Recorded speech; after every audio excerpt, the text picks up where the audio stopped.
So, a few days ago I asked if anyone would like me to do a Q&A video on Instagram, and I got loads of yeses, got one random no, so I don't know what I did to that person. But I got some really good questions, and I've written down some of my favourite ones, and I was going through them all, and I was like, oh, you know what, I think I should get Tom to answer some of these as well. So we started talking about it, and then I was like, okay, you need to be in this video too. So this is Tom, he's Hi. my husband, and we're gonna go through some of the questions that you guys have asked me. So the first question was, what are your regrets? So we had a bar come in for our wedding, and they designed some cocktails that we'd chosen. And then I think I started drinking vodka and coke at the beginning of the night. And so did I. Like, we literally both completely separately just decided that we both wanted to start drinking vodka and coke. Because I didn't touch anything until after the speeches, because I was a little bit nervous and I wanted, to make sure I had full control. Yeah. Well, even then, we literally, both of us had like one glass of wine and one glass of Prosecco or something, because we then did, like, there was like 2 hours where we had all the animals and the glitter and everything, and then we went down to the beach, and then our friends sang some songs. Well, I didn't drink anything before all of that. No, that's what I'm saying. We literally both only had 2 drinks because we had our first dance and our flash mob to do. Oh, that was it. It was at the dance. That was so what literally I was everyone else was like absolutely pissed by like 5 o'clock. So they've been drinking the whole way through the afternoon and through the meal, and then we were like, oh no, we've got to stay sober so that we can do this dance. And then we only started drinking, and it was vodka and coke at like 8:30. Yeah, so we had these cocktails, and then we didn't get to try them because we so we literally they'd said to both of us, like, which do you want to be like your cocktail, like a Mr. and Mrs. cocktail, and I'd chosen like some really nice like elderflower fizz kind of thing. Fizz thing. Yeah, and then what did you choose? I literally can't remember. It was probably some sort of like dark and stormy type thing. Oh no, I think it might have been whiskey sours or something. Oh yeah, see, it would have been really nice, and they were only like £5. And because we were like, oh no, we started drinking vodka and coke now, so we must drink vodka and coke. We didn't try any nice drinks at all, and the worst thing was, I drank full fat coke all night, so I had such a bad sugar hangover, didn't I, the next day? I felt awful. I've got one regret, which was... Is it a biggie? No, it wasn't a biggie, but... Well, actually, no, there's one thing that I didn't tell you. So we had our top table was table number 1, and we had long tables like that, and that was table number 2 with all the groomsmen on it, and the kids were at table number 21, right at the end. And I wanted, when they brought the food out, I wanted them to bring it out to the kids first and to come up to us last, so that the groomsmen could help them bring the food out, because we had 175 people to feed and we had like 4 staff members. But the people who were doing the food asked Tom and were like, oh, should we start at the top table? And he was like, yeah, sure. So we sat down, and then it was so slow because all the groomsmen were eating their food rather than like helping it out. Yeah, and, that was my bad. Well, I just hadn't really said it to you. I'd had this idea in my head and I hadn't like told anyone about it. So if you have an idea that you need practically for those things to work, because obviously then we had loads of hungry kids, and we had loads of parents coming up to us being like, oh, our kids haven't eaten anything yet. And I'm like, well, the sweetie table is right over there. They've been helping themselves like all afternoon. Yeah, that was their problem. They were all jacked up on sugar. So, yeah, they were a bit like, ah! There's one like really small regret I have, which is, when we did like the groomsmen and bridesmaid photos outside, it took ages to get everyone together. I was so annoyed, and I wish that I had like specified that somewhere on like a schedule. I wish that I'd made Frankie, who was like organizer of bridesmaid and supplier stuff on the day. I wish I'd said to Frankie that to have everyone ready just to do those shots, because I ended up walking around for like half an hour when I could have been enjoying myself, trying to get all the bridesmaids and groomsmen together just for these pictures. That after the ceremony we went outside and the weather was really nice and everyone just wanted to like chill out, and I think it was the case of actually bridesmaids and groomsmen, you're still on duty. But this was after the speeches and everything, so that's when people started drinking. All the bridesmaids were getting their glitter done, like they were having a great time, which is great. But I wanted to have a few quick pictures with the bridesmaids and groomsmen just doing fun things, like with all their flower crowns and glitter and stuff. But also I wanted to have some pictures with us with the donkeys, because I had it in my head that we both have a picture where we're holding a donkey each, not holding a donkey, but holding like the rope of a donkey. But because I spent so long. We had an alpaca instead, so. Yeah, we did have some pictures with an alpaca. It was only those tiny little things that I'm like, oh, I just remember spending half an hour walking around getting annoyed at everyone, and like that didn't need to happen. If I'd have just said, I want those pictures done at that time, everyone meet at this place at that time, then that wouldn't have happened. I mean, also your brother wasn't in a lot of the photos, which we only sort of realised. So my little brother is like 11 and he was one of the groomsmen. He's not in any of the groomsmen pictures because he was in the family pictures, and then like because there were like maybe 5 or 6 other little boys his age, and he could see them all playing outside. He was just like, and then by the time we sort of got to the end, we were like, oh, he's not here. A lot of these things that I'm like, oh, that didn't happen. I'm like, it kind of, the fact that everything else was perfect completely made up for it. I guess maybe like if there's something that you're really, really like, because all the stuff that we were absolutely adamant we wanted to happen happened. So. Yeah, like we wanted to go down to the beach to have some photos taken. Like, I don't think that wouldn't have been something that we could have kind of, oh, we'll see what happens on the day. Like we either had to go, no, we want that to happen, and we planned in when we were going to do it. And loads of people didn't even realise where we were. Yeah, we sort of came back and they were like, where have you been? It's like, we went to the beach. What? There's a beach? Yeah, some people were like, where's the beach? It's like, we are right next to the coast. It's literally there. Yeah, the only other thing that I regret, and this is not like a day thing, is I decided to come off my pill 6 months before the wedding, and I thought 6 months will give me plenty of time for my hormones to get like back into sync or whatever. And then about 2.5 months after I come off it, I started getting really bad spots all around here. And I never had that before. Like, I am a spotty person. Like, I was a spotty teenager, and I'd still get like, I constantly have a couple of spots on my face now as an adult. But I'd never had, it was like proper like acne all down there. And I was like, oh my God, what's going on? I Googled it, and it happens. When you come off your pill, when you've been on a pill for like 5 years or whatever, and you come off it, then you do get this like adult acne thing. And I was like, oh my God. And some people say it takes like 18 months to clear up again. So as soon as I realised this was the problem, I went straight back on the pill, and it did get a little bit better because I then had like 3 months until the wedding, but I still had, and you couldn't even notice them on the day, but in some of the pictures from like this angle, I had like 2 big red spots just there. In the ceremony video, you can like see from certain angles, because like the light catches it badly, that I had these spots. So if you are thinking of making any kind of like drastic hormonal changes, don't do it before your wedding. Like, get married and then decide to come off your pill or whatever, because it might take you like 18 months to, and your hair might fall out or something. I don't know, like, just... I'm not sure that's I think it, it could, you might get really greasy limp hair, like when you're pregnant and it goes all nice. That's not the same as it falling out though, is it? Oh, I know, but you might get like, I don't know. But anyway, that's one thing that I regret, because I'm now like months later, I'm like, why was my skin not like it is now? Is that it for our regrets? Yeah, I think so. Okay, so apart from the obvious one. Not marrying me. I was just joking. The next question is, what would you suggest not bothering to DIY? Now, I think this is more like, how much can you cope with DIYing? Because we were really lucky. We had lots of people DIYing for us. So even though we DIY'd a lot of things, we didn't personally do it. Like, should we just go through the things that we personally DIY'd? Yeah. So the things that I DIY'd were all of the like signage and stationery stuff. So we had brown cards with white paper that had our little flowers that I use quite a lot on my Instagram anyway. We just bought a package where you can literally drag and drop into, I think Photoshop is what we did it on. Yeah.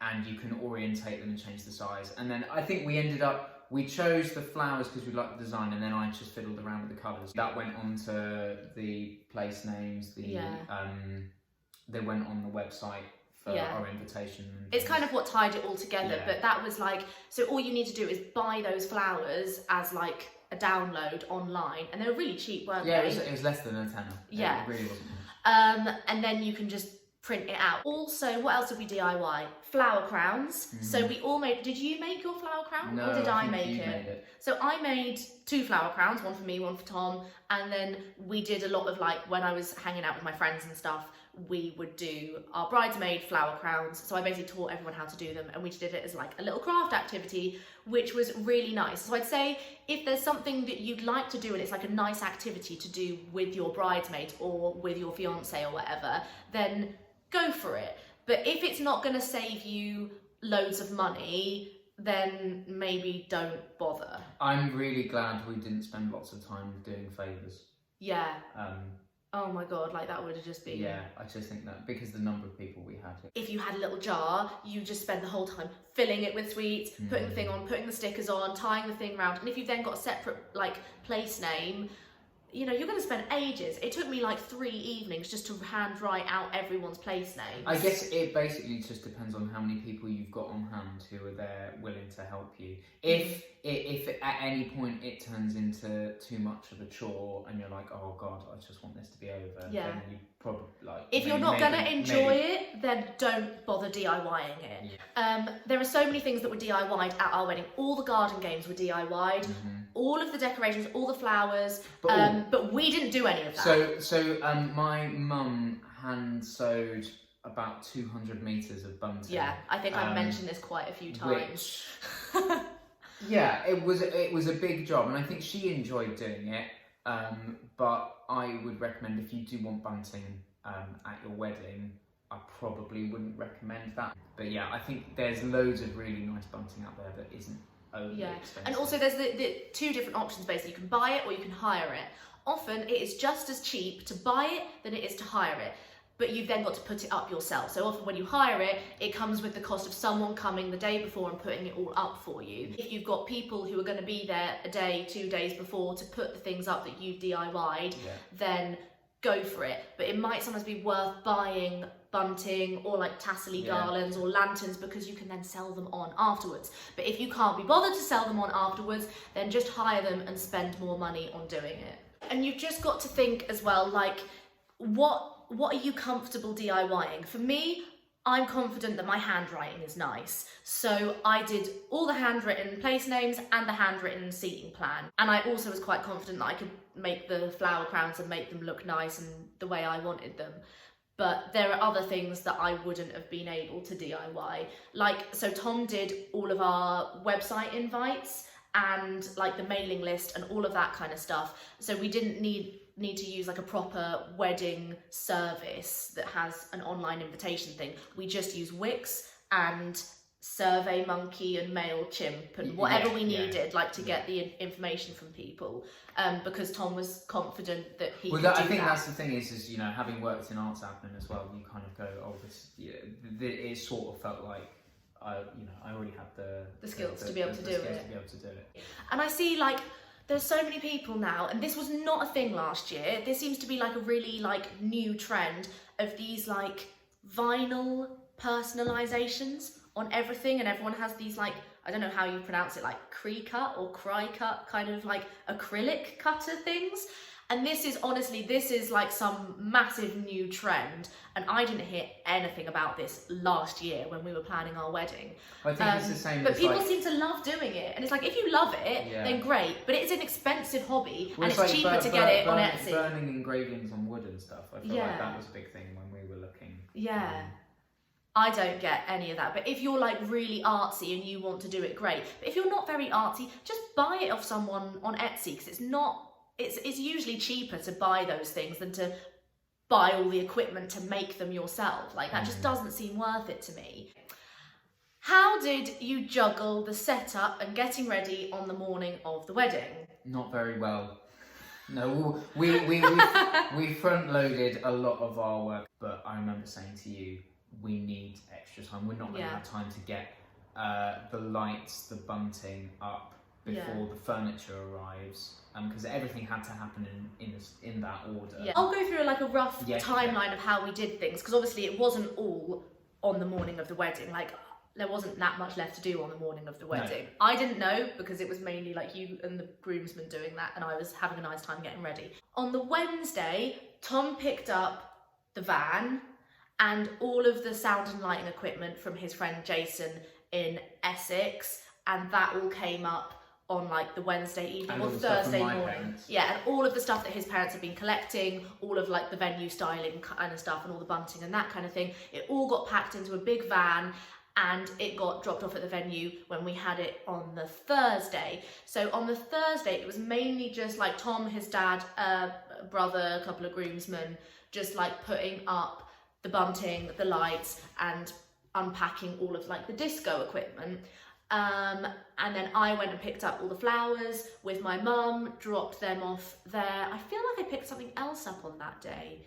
Maybe not, I don't know. Then on the Friday, we had it all day and the fridge trailer got dropped off in the morning. We were waiting for the chairs and the tables for a long time. Oh my god. Hay bales, we had to go pick up hay bales. Oh yeah, so Tom went with the van to pick up hay bales from Bethany's parents' field because, you know, it's Norfolk. And we managed to give them to the farmer at the end. Yeah, and the farmer next door managed to get the hay bales afterwards. So the tables and chairs were meant to come between 10 and 12 so that we had 12 and 4 to decorate everything and make sure we had the right amount of space around the tables and set up all the benches in the ceremony room. They didn't come till, what was it, like 1:30 or something? Yeah, it was very We late. couldn't get hold of them. Oh my god, it was the most Well, stressful it got thing to the point ever. where some of the Bridal party some of the drove bridal into party Norwich to their drove offices. to their office to see where they were because we, you know. And they rocked up like, oh, hi. And it's like, what? And so literally we had so many people. I mean, we had a lot of people there anyway. So we had both sets of parents, some parents' friends. My godmother Fran was setting up all the flowers and like just venue styling kind of thing all day. It was her birthday as well. And then we had like a handful of the bridesmaids, maybe like what, 4 bridesmaids? Yeah. Like most of the grooms, 4 groomsmen, the boyfriends of the bridesmaids. So we had like a good 12, 14 people there helping us out, and we needed that many people. So in terms of juggling things and setting up when you're getting ready for the day, if you front load everything so that all you have to worry about on the day is just enjoying the day. Yeah. And make sure you delegate it to people, like what you want to happen when beforehand, so that you know that they're taking care of it. The morning of the wedding, obviously I was quite busy getting ready. Joe was doing all of our makeup, but I was still doing like a little bit of the little girls' makeups. I was doing my hair, a couple of other people's hair. There was like quite a lot to be doing. So anything that had to be done the morning of the wedding, we knew straight away that it would have to be your responsibility and the groomsman's responsibility. So can you just run us through the timeline of like when you went to the barn in the morning and what you did while you were there, just as like last minute? Yeah, so I think we got to the venue at about 9 o'clock. That was me and 2 of the groomsmen, just to check that everything was ready. We had birds and stuff in our venue. So just to make sure that Nothing had been shat on. Nothing had been shat on. And I think we also, just to check that everything in the refrigeration unit was where it should be. There wasn't actually that much to do. No. So Jason, who was our DJ, he was coming back from Italy, I think. So he'd gone in on the Saturday morning to set up properly all of the DJ stuff, so I just wanted to check in with him and make sure he had everything that he needed. I think we played around with lights a bit, just because he brought some extra uplighters and we just wanted to see if we could get a little bit of extra colour in there, which is quite nice to be able to sort of go, well, maybe we can add a few more bits. It was actually really chill, and I think that's because we spent 2 days getting the venue ready. Right, okay, well that was our Q&A video. We can always do another one at some point. I feel like I didn't get round to all of the questions, but these were just like some of my favourite questions and some of the questions that Tom could answer with me. So if you would like to hear anything more from Tom, then drop me a DM. And if you have any other questions for either of us, you'd like us to make another Q&A video, then that's great. Or if you have a special request for a specific video, I was thinking we might do like how we put together our flash mob or something like that. And also I thought we could do some videos that were like opening our guest book and having a read of that properly for the first time, because we've still not really done that, or like choosing our favourite wedding cards or wedding gifts, something like that would be really fun. We need to talk about wedding playlists as well. Yeah, we need to talk about wedding playlists. So yeah, maybe DM me with like what you what you think you must have on your reception playlist, and we'll put together a video all about that as well. Okay, thank you for watching. Bye.